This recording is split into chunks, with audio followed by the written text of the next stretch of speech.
Cool. Hey guys, welcome again to a holiday video for GameAccess.net.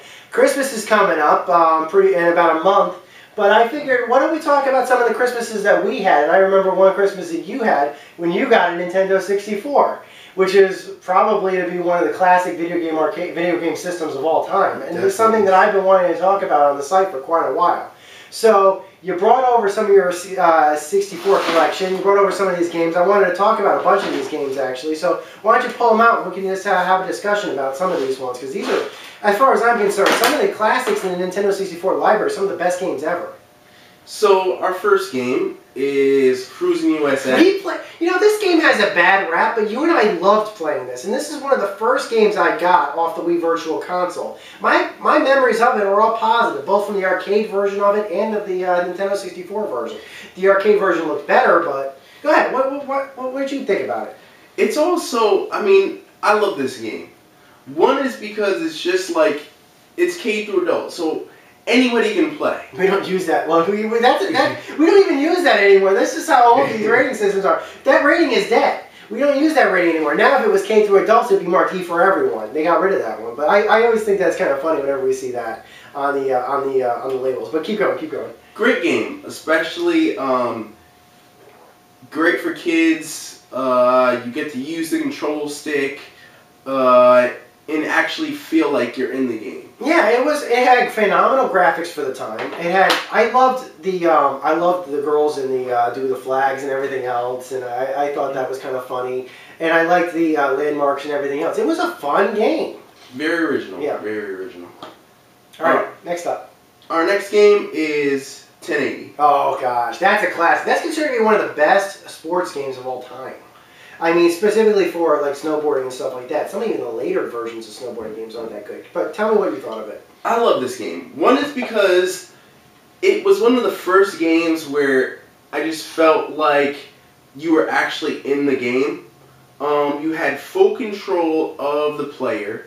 You also, it allows you to do different tricks, of course, but it's a varied range of techniques and skills that you can use as being the player, doing 360, of course, 180s, twists in the air. So it really helps you and allows you to feel like, I felt like that I could actually go outside and snowboard myself. I remember I used to play that game. We had demo units for N64s when I was going to get my teeth straightened and everything else. And I remember that was one of the few games he actually had on the N64 demo units, and I remember playing it a lot just before I'd have to go in for my braces tightening. So that was like my one positive memory of that horrible, horrible experience, just playing those games. Okay, let's see another one. Next is NFL Quarterback Club 90. Okay, you gotta talk about this one a bit. This was, who made that game? This one is Acclaim. Acclaim. Acclaim was, and the reason why I asked you about that, at the time considered to be the dream team of third-party for N64 games. It was one of the 3 major third-party developers that worked exclusively with the Nintendo 64 at the time. And those were like the 3 developers. The other one was, I think, Midway. And the third one, I can't remember what the third one was, but I'm sure that you've got another game in there that was actually made by them. And the reason why I brought this up was because Nintendo was saying, it was like, other than their first-party games, that a lot of outside guys were saying, who else do you have making games for you? You can't survive on just Nintendo games. But they were the best. They were the best at the time. Don't buy this game, people. Don't buy this game. I didn't love it. The graphics are terrible. And it's basically a fake Madden. That's how I would consider it. I wouldn't buy this game for anything. I'd give it a D.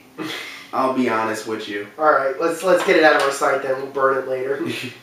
Okay, what do you got here? Now moving on to... Alright, that's Madden. Madden 99. Pretty good. How does it stack up to other Maddens, though? This one wasn't as good as the other Madden we have in our case. Did they improve it, or was it worse? It was worse. Okay. But they have been getting better, and it's definitely better than NFL Quarterback Club 98. It's definitely an upgrade there. And as you can see, it's a 99. So this came out 1 year after Quarterback Club. Now this is Madden 2011. 2011? Sorry. 01. It's kind of sad. Okay, nice blue. Nice blue. Was that literally how they all came? Did they all come out like that, all colored blue? That is literally how they all came out. It's probably a piracy thing. They probably did it for a piracy deterrent. And just like the cartridge, great game. As you can see, it stands out. But more importantly, the graphics were great. Were they better than the previous years? They were better than the previous year. I think this was the first year where you could actually change a lot and create different weather patterns within the game. But the graphics are outstanding, especially for an N64 game. They are way better than 98, 99, and they're way better than Quarterback Club. I love this game. I used to play it a ton. Okay. And I still do. Next. Extreme G. I never played this. Never played it. Never played it? No, I never played it. Well, how was it? It's, how I would compare it to is kind of like extreme motorcycles. Oh, okay. Racing game, not as fun as Cruisin USA, but you do have a lot of tracks that you can use. Mm-hmm. And it also allows you to do different bikes. So in that escape, it is better, but it's still not as... The best is, to me, Cruisin USA. But this is, for those bikers, buy this game. Now this isn't your full collection, because I remember you had a few other games that you don't have here, like GoldenEye and stuff like that. Yes, I did have other games. Unfortunately, they're not in my in the box as of today. A lot of them, of course. Well, it's been 10 years. It's been 10 years, so Yeah. it's been a long time. So a lot of games I did give away. You gave away GoldenEye? I don't know if I gave it away, but I think that someone asked me for it, and I was like, okay. And he never gave it back? Dude, you should lynch that person, because that game is worth a fortune right now. It is. That's one of the classic ones as well. Boy. Our next game, Star Wars. Yes. Shadows of the Empire. Yes. That was like a day one purchase for a lot of people. That was like one of the major initial releases that sold to N64. And we did play this But game that wasn't a lot. a launch title, but it was close to a launch title. We played this game a lot. We did. We did. We played Hoth a lot. Oh boy, did we play Hoth a lot. And it was okay. We recommend it. I would say that it was an upgrade from other Star Wars games that I've played in the past. Well, yeah. But Wasn't better than some of the PC games. It wasn't better than the PC games. Some of the settings, especially the snow, as well as other scenes, were pretty good. But it's decent. It's not a great game. I wouldn't give it an A, but I would definitely give it maybe a B-. Next game, Star Wars Rogue Squadron. That game did surpass, and that's also on the PC as well, but that game did surpass Shadow of the Empires. It had better graphics, it had better controls and stuff like that. What did you think of it? Great game. Great game. I would give this a B+. If I had to choose between this and Shadows of the Empire, I would get Rogue Squadron. Got a chance to be different. Instead of just being maneuvering with the player, you got actually a chance to be in the ships, and the graphics were a whole lot better. Mm. Next game, Jet Force Gemini. Oh, Jet Force, nice. That's a classic. Jet Force Gemini is classic fantasy story game. Okay. Mainly I did enjoy the game. It is a little difficult as far as to get the complexity of the game. But it's pretty fun. I like the graphics really well. Was that Rare? Rare made that game? Let me see that. Yeah. Dude, Rare was like one of the major developers. That was like one of the major second-party developers in Nintendo. If Rare made it for the N64, it was probably pretty good. Keep going. Let's move this up a bit, just a bit quicker. Let's move it a little bit quicker. So we have Mario Tennis. Say no more. You don't have to say it. You don't have to say any more about that. Mario Tennis. Actually, I think Waluigi's made his first appearance in Mario Tennis. It's tennis, basically. It's like what, doubles? You play doubles on it and everything else and stuff like that. And it's tennis. It's Mario Tennis. Next game, Killer Instinct. Okay, there you go. Is that what's Killer Instinct? That's another rare game. That's another rare game. That was based off Killer Instinct 2 for the arcades. Originally, Killer Instinct was supposed to come to the N64 at launch because it was an arcade game just around the time the N64 came out. But they couldn't make the Killer Instinct launch for the N64, so they had to release it for the Super Nintendo. This is Killer Instinct 2 for the arcade, ported to the N64. And this was probably, again, one of the best fighters for that platform. It is a fighting game. It is not that challenging, but it is a really fun game to play. Okay, this is probably one of my favorites for the N64. And this was, again, a day one purchase for me when I got the Wii. That's Star Fox 64, which has just been now re-released on the Nintendo 3DS, too. This game is enduring. This game is very much enduring. This is, for my rating, would be the first game that I've given A+ to.